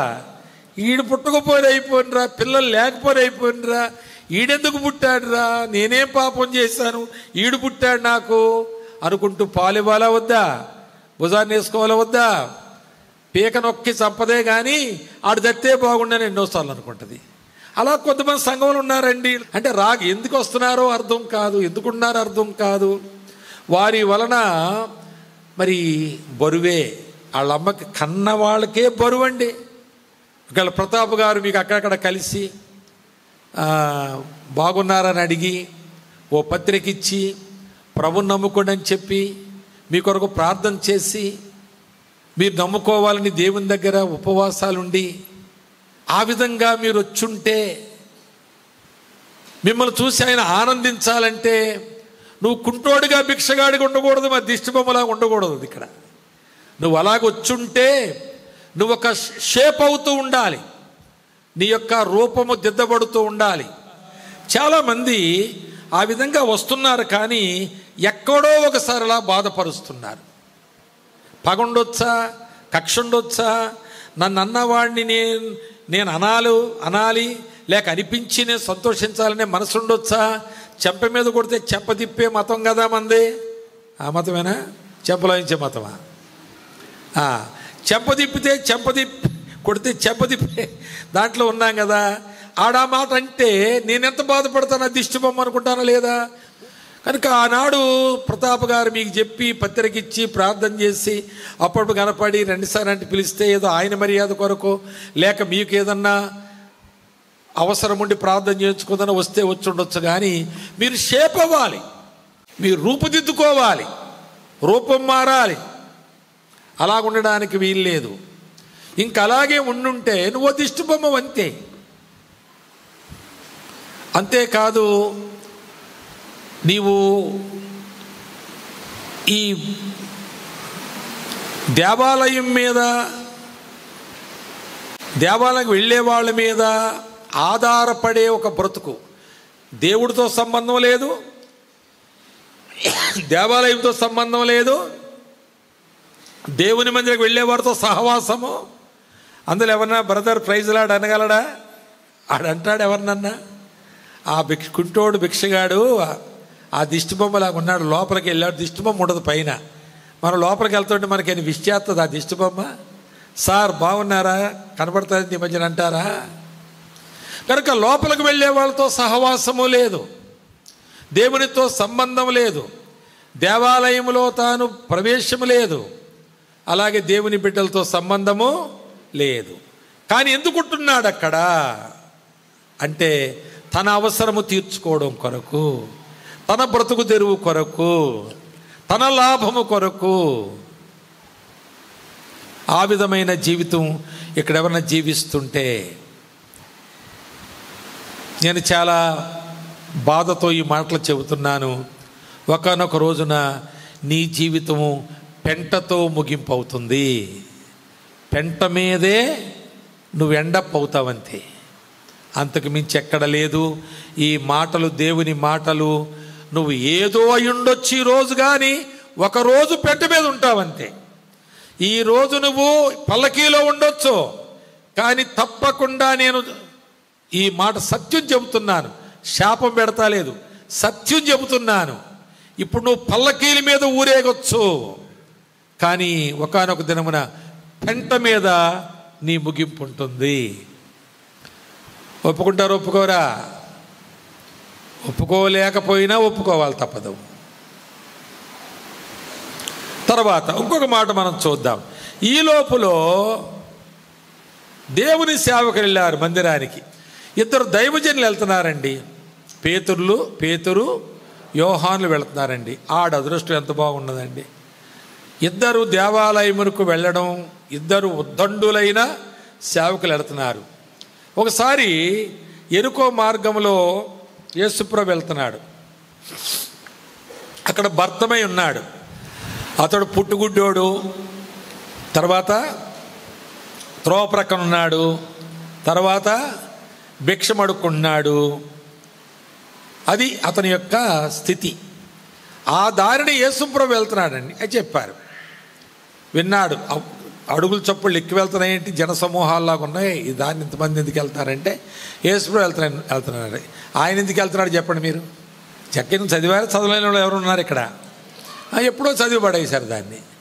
అందుకే ఇప్పుడు మనకు లెక్కలేదు అది. యేసుప్రభు ఎందుకు వెళ్తున్నాడంటే ఆయన రక్షించడానికి వెళ్తున్నాడు. ఆయనకి ఇంటికి రక్షణ ఇవ్వడానికి వెళ్తున్నాడు. ఆయన ప్రోగ్రాం అది. ఆయన యెరూషలేము వెళ్తున్నాడు. యెరికో ఎందుకు వెళ్ళాలంటే ఆయన గురించి వెళ్ళాడు. సరే, ఇప్పుడు మధ్యలో భర్తమై దాన్ని అవైల్ దట్ ఆపర్చునిటీ అంటారు కదా, దాన్ని ఉపయోగించుకున్నాడు. యేసుప్రభు వెళుతున్నాడు. ఆయనేమి ఈయన కొరకు పోలేదు. అంటే మనం లిటరల్గా చూస్తే అది ప్రభు తెలుసు అనుకోండి, ఆయన కూడా కళ్ళు ఇచ్చేది. పట్టుకున్నాడు ఆయన, కేకలు వేస్తున్నాడు. వేస్తుంటే ఏమన్నాడు, వాళ్ళందరూ ఆపేశారు. ఆపేస్తే ఆయన ఆగాడా? మరి బిగ్గరగా కేకలు వేశాడు. నీకేం కావాలన్నాడు. కళ్ళు కావాలన్నాడు ఆయన. అసలు ఆడేంటి, గుడ్డోడు, భిక్షగాడు. రోజు అందరిని ఏమడుక్కుంటున్నాడు? కళ్ళు అడుక్కుంటున్నాడా? ఏమడుక్కుంటున్నాడు? భిక్షం అడుక్కుంటున్నాడు. పబ్బం గడుస్తుంది ఆడికి, దినాలు దాటిపోతున్నాడు అలాగా. కానీ ఈరోజు ఏమడుగుతున్నాడు? కళ్ళు అడుగుతున్నాడు. అరే నువ్వు కేకలేయడం ఏంటి, ఆయన ఆగడం ఏంట్రా, నోరుమై అన్నారు చుట్టూన్నవాళ్ళు. ఉంది కదా వాక్యంలో, లూకాసు 18వ అధ్యాయం తర్వాత చదువుకోండిలే, చివరి భాగం, చివరి పారాగ్రాఫ్. ఆగరా అంటున్నారు. అంటుంటే యేసుప్రభు ఆగి వెళ్ళి ఆడిని ఇటు తీసుకురాండి, గుడ్డి ఆయన కదా మరి, కానీ ఇటు తీసుకురండి అన్నారు. వీళ్ళు దేవుడో అనుకుంటూ పోయి, ఒరే బాబు రా అన్నారు. ఎవరండి మీరు అన్నాడు. బాబు మేము ఏ సరకాలు నడుపుతున్నా మాకు పని అప్పగించాడు. మీరేనా ఇందాక నన్ను ఆడు ఈడు అన్నారు, కేకలేశారు. మీరేనా ఇందాకరే నోరు మీరు అన్నారు, మీరేనంటే మేమే కానీ బాబు రారా బాబు, నీ దండం పెడతాం. ఎంత కర్మ వచ్చింది వాళ్ళకి. ఒక దైవజనుడు ఎంత మంచి మాట రాశాయండి అక్కడ. యెహోషువ ప్రార్థన చేసి ఏం చేశాడు? ఒకరోజు సూర్యుడిని ఆపేశాడు. అంటే సృష్టినే ఆపేశాడు ప్రార్థన చేసి. ఈరోజు ఈ గుడ్డి ఆయన భర్తమయ్యి సృష్టికర్తనే ఆపేశాడట. ఆయన సృష్టిని ఆపాడు, ఈయనేం చేశాడు?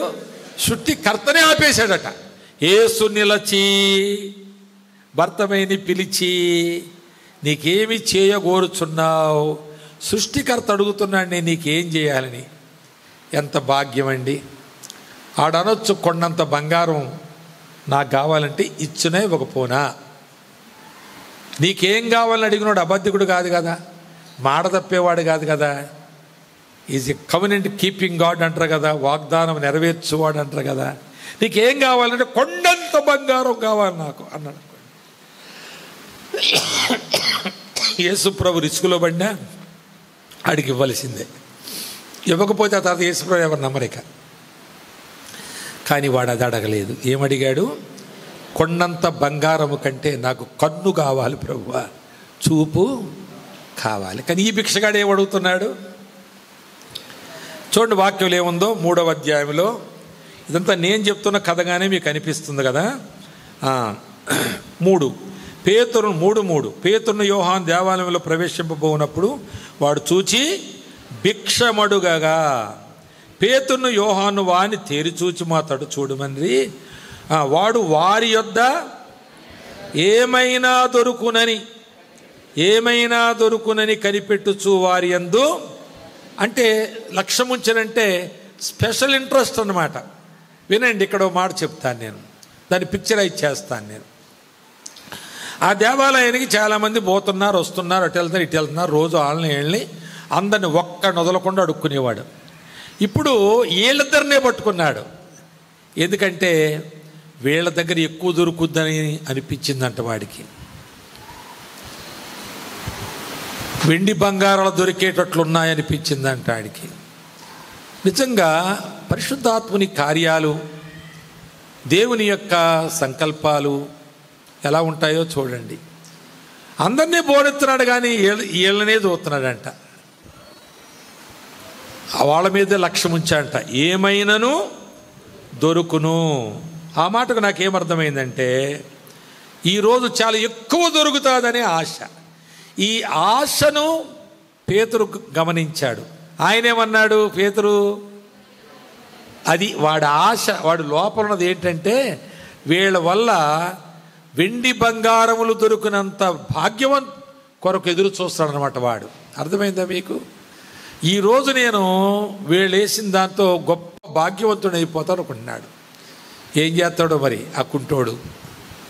ఆ భాగ్యాన్ని అంతటినీ అలా గొయ్యిదవి కప్పెట్టి మళ్ళీ అడుగు కూడా పోతాడు. ఒక ఆయన కలకటాలో ఒక ఆఫీసరు 3 నెలల సెలవు పెట్టి భిక్ష వెత్తుకున్నాడంట. వాడికి జీతం కంటే ఎక్కువ వచ్చిందంట ప్రతి నెల. అంటే అదో సర్వే చేసాడు ఆ ఆఫీసర్, పెద్ద ఆఫీసర్ అంట. నేను రాసింది చదివాను, నేను చదివి చెప్తున్నాను మీకు. కాబట్టి వాళ్ళని చూసి కూడా అదే ఆశిస్తున్నాడు. ఈనాడు ఈ దిష్టి బొమ్మలు ఉన్నాయే, ఇప్పుడు సేవకులను చూసి ఈనాడు చాలామంది సేవకులను ఆశ్రయించి ఇలాంటి భిక్షాలు అడుగుతున్నారు. మా అమ్మాయి మనసు మార్చేలాగా, మా అబ్బాయి మనసు మార్చేలాగా, వాడికి అది దొరికేలాగా, వాడిక్కడికి వెళ్ళేలాగా, అది పాస్ అయ్యేలాగా, ఈ సీట్ వచ్చేలాగా ప్రార్థన చేయండి. ఇదే భిక్షం. పాస్టర్ని ఎలా వాడుకున్నారో చూడండి, ఎంత చవకబారుగా వాడుకున్నారో. కనుక ఇలాంటి ఆలోచనలతో సేవకులను వాడుకోవద్దు. ఏమన్నా దొరుకును కాదు. అక్కడ భర్తమై ఎలాగున్నాడు, ఇక్కడ వీడు ఎట్లా ఉన్నాడో చూడండి. వీడు వాడంటే ఏమనుకోకండి, కొంతసేపు అన్నివ్వండి, తర్వాత ఆయన గారు అంటాను. ఆ విధంగా తన జీవితం అలవాటు చేసుకున్నాడు. ఈ లోకంలో బ్రతకడానికి మనుషులను వాడుకోవడం, దేవుణ్ణి వాడుకోవడం, సేవకులను వాడుకోవడం, ప్రార్థనలు వాడుకోవడం, మందిరాలు వాడుకోవడం, ఎంతసేపు ఎలాగో ముక్కు మూసుకుని కూర్చోవడం, ఎప్పుడైపోద్దా ప్రార్థన చేసుకుని ఇంటికి పోదామంటే ఆయన ఊరికే సాగదీస్తున్నాడు అన్నట్టు విసుక్కోవడం. ఈ దిష్టి బొమ్మలకు పరలోకపు విలువలు ఉండవు. వీరిప్పుడు దేన్ని బట్టి వారి విలువను చాటుకున్నా చివరికి వాళ్ళ ఎండపెక్కడ పెంట మీదే, పెంట పాలు వారి జీవితం, వారి ముగింపు అక్కడే. వాళ్ళ బ్రతుకులు అక్కడే చీకిపోతాయి, ఆ పెంటలో కలిసిపోయి అది మాయమైపోతాయి, కనబడవు. అప్పుడు ఇక్కడ ఒక ఇన్సైట్ చెప్తాను, వినండి జాగ్రత్తగా. లోపల విషయం చెబుతాను. అప్పుడు పేతురు అంటాడు, 4వ వచనం, పేతురును యోహాను వాణ్ణి తేరి చూచి, అంటే అర్థం ఏంటి చెప్పండి? తేరి చూచి ఏదో అంటున్నారు వీళ్ళు, పరీక్షించారట. మంచి మాటే. ఇంకా తేరి చూస్తే వాళ్ళకి ఏం కనపడింది చెప్పండి, పోయి అదన చెప్పండి మీరు. తేరి చూచి వాళ్ళకి ఏం కనపడింది? వాడు కుంటితనం కనపడింది. అర్థమైందా? ఏం కనపడింది? వాడి అవిటితనం, వాడి నిస్సహాయ స్థితి, వాడి చేతగానితనం కనబడింది. సేవకులకు మీరు ఎలా కనబడాలనుకుంటారో మేకప్లు తెలియదు, కానీ సేవకులు మీరు ఎలా కనబడాలి, అలాగే కనబడతారు. ఏమి జీవితాలండి ఇవి? సరే, రోజు ఎవడో పోతున్నాడో వస్తున్నాడు, ఎవడో భక్తున్నాడో భక్తిహీనుడు ఆ మందిరం పోతుంటే 5-10 అడుక్కుంటున్నాడు, వాళ్ళు పడేసి పోతున్నారు. ఈరోజు దైవజనులు వస్తున్నారు కదా, వీళ్ళని అందుకే వాడుకుంటావా? వారు నువ్వు ఏ వేషంలో కనబడ్డా, ఏ రూపంలో కనబడ్డా, వాళ్ళు నీ యొక్క లొసుగు చూస్తారు, వాళ్ళు నీ లోపము వాళ్ళు చూస్తారు. వాళ్ళు చూచి తేరి చూడడం, నీ లోపాన్ని చూసి. అంతటా పేతురు, వెండి బంగారాలు కాదయ్యా నువ్వు ఆశించున్నట్టుగా నా దగ్గర ఉన్నది, నాకు కలిగి ఉన్నది ఏదో నీకు చూపిస్తాను చూడు, అది నీకేమన్నా మేలు చేద్దాం ఉపయోగించుకుంటావా అంటే, ఒక ఆయన అంటున్నాడు, అడుక్కుంటున్నాడండి, కొడుకు వెళ్ళగొట్టాడు, భార్య ఉందట కానీ ఆమెను ఎక్కడో కూర్చోబెట్టి ఇదంతా అడుక్కున్నది బట్టికెళ్ళి ఆమెకు పెడుతుంటాడట, ఆమె లేవలేదట. నా బతుకు ఎలాగ ఉందంటే, నాకు కొంచెం ఇలాంటి వాళ్ళు మా ఇల్లు చాలాసార్లు పడిపోతాను నేను, వెంటనే జాలి అయిపోద్ది నాకు. అయిపోయి సరే మరి పని చేయి, ఆ అమ్మ ఎక్కడుందో చెప్పు, హుస్నాబాద్ అని మా ఆత్మీయ నాయకుడు ఊరది, వెళ్ళినప్పుడు బస్ స్టాండ్లో చూసి ఎక్కడుందో చెప్పు వెళదాము, మీ ఇద్దరం తీసుకుని సిద్దిపేట వెళ్తాను నేను అన్నాను నేను. అంటే ఆమె రాదండి బాబు, ఎందుకంటే మనవడ మీద మనసు కొట్టుకుంటుందండి ఆమెకి. ఆడెవడు ఇంట్లో జల్లగొట్టిన కొడుకు మీదట. ఒరి ఇప్పుడు వరకునేమో మా బతుకులాగా ఉన్నాయండి, కొడుకు చేత గంట వేయబడ్డాం, ఎవరు లెక్క చేస్తారండి, మీరు ఇలా నిలబడి మాట్లాడుతున్నారంటే మాతో ఎవడు మాట్లాడతారండి? ఏదో ఆటనో ఏమంటారండి, రూపాయి బిళ్ళో ఏదో పడేసి పోతారు తప్ప ఎవరు మాట్లాడతారు సార్, మీ అంతా ఎవరుంటారు సార్ మాకు అంటాడు. నేను ఎప్పటికుంటాను రా, సిద్దిపేట తీసుకుపోతాను నిన్నంటే, అమ్మో ఆమె మా భార్య రాకపోవచ్చండి, ఎందుకంటే మా మనవడి మీద మనసు కొట్టుకుంటుందండి ఆమెకి. మరి మీ మనవడు రోజు వచ్చి కలుస్తాడు ఆమెనంటే, ఎప్పుడన్నా పోయే పక్కన అలా చూసుకుని వద్దామంటుందండి. ఎందుకు ఆ కర్మ? సేవకుడి దగ్గర కూడా మళ్ళీ ఇదే బతుక నాటకం. కాబట్టి బాబు ఏదన్నా వేసి వెళ్ళండి చాలు, మీరు మీ మంచితనానికి నా జోహార్లు. అది అలాగా. కనుక నీ లోపమును సరిచేయడానికి సేవకుడు చూస్తాడు, వెంటనే అప్పగించుకో. నువ్వు అలా అప్పగించుకుంటే, నేను వాళ్ళ సిద్దిపేట తీసుకెళ్లేవాడిని, ఏదో చేసేవాడిని, వాళ్ళ కొడుకుతో మాట్లాడేవాడిని, వాళ్ళ బాధ తీర్చడానికి నేను ఎంతైనా కృషి చేసేవాడిని. ఒకవేళ ఆ విధంగా వాళ్ళ కొడుకు కూడా సువార్త అందునేమో. కానీ అలాగా సేవకులు కూడా అన్యదా వాడుకోవడం మంచిది కాదు. అంటే దేవుని సేవకుడిని నమ్మొచ్చు, నీ వేషాన్ని భాషని నమ్మొచ్చు, దేవుడు నమ్ముతాడా? నువ్వు నాటకం ఆడుతున్నాడు దేవుడికి తెలియదా? మరి నీకు మేలు చేయవలసినోడు సేవకుడా దేవుడా?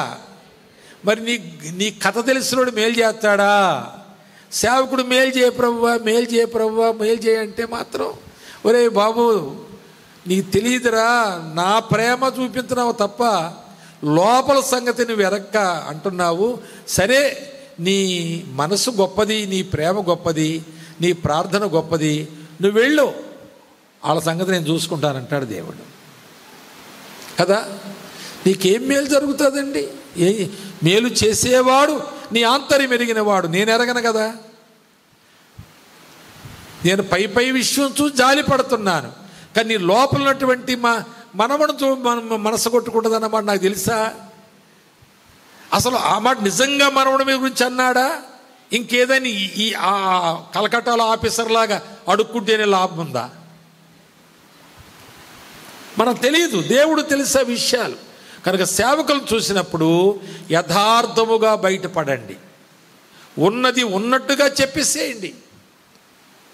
నువ్వు ఏ పాపం చేశావో, ఏ లొసుగుందో, లోపముందో ఉన్నది ఉన్నట్టుగా చెప్పేసేయి. ఆయన నీకేదైనా మేలు చేస్తాడు తప్పకుండా. ఏం చేశాడండి ఆయన? వెంటనే నజరేయుడైన యేసు క్రీస్తు నామమున నడుమని చెప్పి వాని కుడి చెయ్యి పట్టుకొని లేవనెత్తెను అన్న దగ్గర నాకు అనుమానం వచ్చింది. సాంఘికంగా చెప్తాను నేను ఈ మాట, వేదాంతపరంగా కాకపోయినా. అసలు వీడు బాబు ఏదన్నా వేస్తే ఏంటి లేకపోతే వెళ్ళండి అంటున్నాడేమో. అది కాదురా పిచ్చోడా, మేము పంపబడ్డ వాళ్ళము, నీలాగున్న వాళ్ళకి మేము మేలు చేయడానికి దేవుడు మమ్మల్ని ఏర్పరచుకునగా మేము వచ్చాము. ఈరోజు మేము ఇలాగ ప్రార్థనకు రావడం ప్రార్థనకు మాత్రం అనుకున్నాం, కానీ నీ బ్రతుకు ఇలాగ ఉన్నది. నిన్ను ఏదో చేయకపోతే దేవుడు మమ్మల్ని ఎక్కడుగుతాడు, కాబట్టి నీ లొసుగు చెప్పి నిన్ను మేము బాగు చెయ్యాలరా అని చేయి పట్టుకుని, మీకు తెలుసు కదా లోతు బయటికి రండి అని దేవదూతలు వెళితే తడవు చేస్తాడని రాస్తుంది కదా, ఉందా వాక్యంలో 19వ అధ్యాయం ఆదికాండంలో 15వ వచనం మీరు చూస్తే తడవు చేస్తున్నాడంటే లోపల తచ్చుళ్ళు ఆడుతున్నాడు. వాళ్ళు రమ్మంటే వాళ్ళు రారు, వీళ్ళు తొందరగా వీళ్ళు పిలుస్తున్నారు, బయటికి ఒక్కడొస్తే వీళ్ళు ఏమైపోతారు, వాళ్ళ దగ్గరికి వెళ్ళి రమ్మంటే రారు, వాళ్ళు అటు ఇటు తచ్చుళ్ళు ఆడుతుంటే వాళ్ళు వచ్చి చేతులు పట్టుకుని బయటికి లాక్కెళ్ళారు. దేవుని సేవకులండి, నీవు బయటికి రావాలని ఎంత బ్రతిమాలుతున్నారు, సహకరిస్తున్నారు, ప్రోత్సహిస్తున్నారు. వాళ్ళు పని మానుకుని నీ పని మీద సమయాన్ని ఎంత వెచ్చిస్తున్నారు, ఎన్నిసార్లు అలా వెచ్చించారు. సేవకుడిని ఎలా చూస్తున్నావు, నువ్వు ఎలా చూస్తున్నావు? 100 ఇచ్చాను ప్రార్థన చేయించుకున్నాను, ఆయన గొప్పతనమే ఉందనుకుంటున్నావా? నీ 100 గొప్పతనమే అనుకుంటున్నావా? జాగ్రత్త. ఈ దిష్టి బొమ్మలుగా ఇక్కడ ఎంతమంది ఉన్నారో నాకు తెలియదు. మార్చబడాలి. దిష్టి బొమ్మలు ఏమి లేదు, ఆకారము లేదు. రెండవది ఏమి లేదు అంటే వికారంగా ఉంది. రెండోది విలువ లేదు, పరలోకపు విలువలు లేవు, పెంట పాలవలసిందే. చివరికి ఇంకో మాట చెప్పుకున్నాం, జీవము లేదు, ఎక్కడ పడైతే అక్కడ పడి ఉండడం అంతే. ఆఖరికి పెంట మీద పడైతే అక్కడ పడి ముగింపే. అలాగే బతుకుదామా మనం కూడా? చేయి పట్టుకొని లేవనెత్తెను అనే మాట. అప్పుడు ఏం జరిగిందండి? దిగ్గున లేచి లేపబడ్డాడు, లేచాడు. ఇక్కడ 7 మాటలు చెప్పిన వరుసగా స్పీడ్గా చెప్పేస్తాను చూడండి. నిలిచి, దేవుని సేవకుల్ని నిలబెట్టినప్పుడు నువ్వు నిలిచి ఉండు. మళ్ళా సతికిల పడకో, మళ్ళా పాత దానిలోకి పోకో, మళ్ళా పాత విధానములోనే సులభ జీవన శైలిని బ్రతుకు తెరువును జారిపోక మరలా అలాగే బతుకుతుంటారు, పీకులాడుతా బతుకుతుంటారు, మాది మీది మీదని. అలాంటి దిష్టి బొమ్మలు ఎన్ని ఉన్నాయి ఇక్కడ. కోర్టులమట, పోలీస్ స్టేషన్లు, పంచాయతీలు. కనుక దిగ్గున లేచి నిలబడు. కనుక ప్రియులారా, మనం దేవుని మందిరంలో ఉన్నాము. ఇలాంటి లొసుకుల్లో ఉంటే దేవుని సేవకులు చెబుతారు, అమ్మ వదిలేసేది, అయ్యా వదిలేసేది, ఇంకా దాన్ని పట్టించుకోకు. నువ్వు అన్నారు కదా అనకు, ఆ కేసు తీసేయి, నువ్వే తీసేయి, నష్టమైతే అయిపోయిందిలే పోనీ అంటే, అట్లా పాస్టర్ గారు మీరు ప్రార్థన చేస్తే నేను మీకు 100 రూపాయలు ఇస్తే కేసు నా పక్షంగా అయిపోద్దని నేను అనుకునేంత దూరం వస్తే మీరీ సలహా ఇస్తే ఎట్లా పాస్టర్ గారు అనే దిష్టి బొమ్మలు ఉన్నాయి ఇక్కడ. లాభం లేదు. 7 మాటలు అన్నాను కదా. ఒక మాట నిలిచాడు, తర్వాత ఏం చేశాడు? నడిచాడు. 3వ మాట ఏంటి? ఆగలేదు, ఇంకా నడుచుచు అనే మాట 3వ మాట, నడుచుచు అనే మాట. ఇంకో 4వ మాట ఏంటి? గంతులేస్తున్నాడంటే ఆనందంతో నిండిపోయాడని అర్థం. అంతేకాదు, తర్వాత మాట చూడండి, వారితో కూడా దేవాలయం. ఇప్పుడు వారితో సంబంధం ఏర్పడింది, దేవుడితో సంబంధం ఏర్పడింది, దేవాలయంతో సంబంధం ఏర్పడింది. చూసారా? ఇప్పుడు నిజమైన క్రైస్తవుడయ్యాడు ఆయన. దేవుడితో సంబంధం, యేసుక్రీస్తు నజరేయుడైన యేసుక్రీస్తు నామములో దేవునితో సంబంధం, దేవాలయంతో సంబంధం, దేవుని మందిరానికి వెళ్ళే దేవుని బిడ్డలతో సహవాసం ఏర్పడింది. అది 5వ మాట. 6వ మాట చూడండి, ప్రజలందరి ఎదుట ఆయన దేవుని స్తుతించాడు. 9వ వచనంలో ప్రజలందరి ఎదుట దేవుని స్తుతించాడు. 7వ మాట చూడండి, 10వ వచనములో వారికి జరిగిందాన్ని చూచి జనులందరూ విస్మయముతో నిండి పరవశులైరి. పరవశం అవడం అంటే వారు పరలోక రాజ్యమును దాని వశములోనికి వారు వెళ్ళిపోయి, అబ్బో ఈ భిక్షగాని జీవితంలో జరిగింది దేవుడు తప్పెవడో చేసేది కాదు. వీడింతవరకు పేదవాడు అనుకుని ఓ రూపాయి 2 రూపాయలు పడేస్తున్నాం, వీడు కుంటోడు కూడానా? అరే మనం అనుకోలేదే. ఎవరో అనుకోరు, వాళ్ళు చూసింది అనుకుంటారు. నువ్వు చూపించద్దు కూడా, చూపించనిది కూడా చూసేవాడు దేవుని సేవకుడు. సేవకుడు కళ్ళు మూయడానికి ట్రై చేయొద్దు. మాయ మాటలు చెప్పి మంచోళ్ళు అనిపించుకోవడం ప్రయత్నం చేయొద్దు. ఇదిగో నేనున్నాను, నన్ను తేరి చూసి నా సంగతి తెలుసుకుని నాకు సలహా ఇవ్వండి అని చెప్తే మీరందరూ బాగుపడిపోతారు. లేకపోతే దిష్టి బొమ్మలుగానే మిగులుతారు. దిష్టి బొమ్మలు ఏమి లేదు, ఆ రూపము లేదు, వికారముగా ఉన్నది, విలువ లేనిది, జీవము లేనిది. అలాగే వెళ్ళిపోతావా? పశ్చాత్తాపడతావా? తల్లు వంచండి, ప్రార్థన చేసుకుందాం.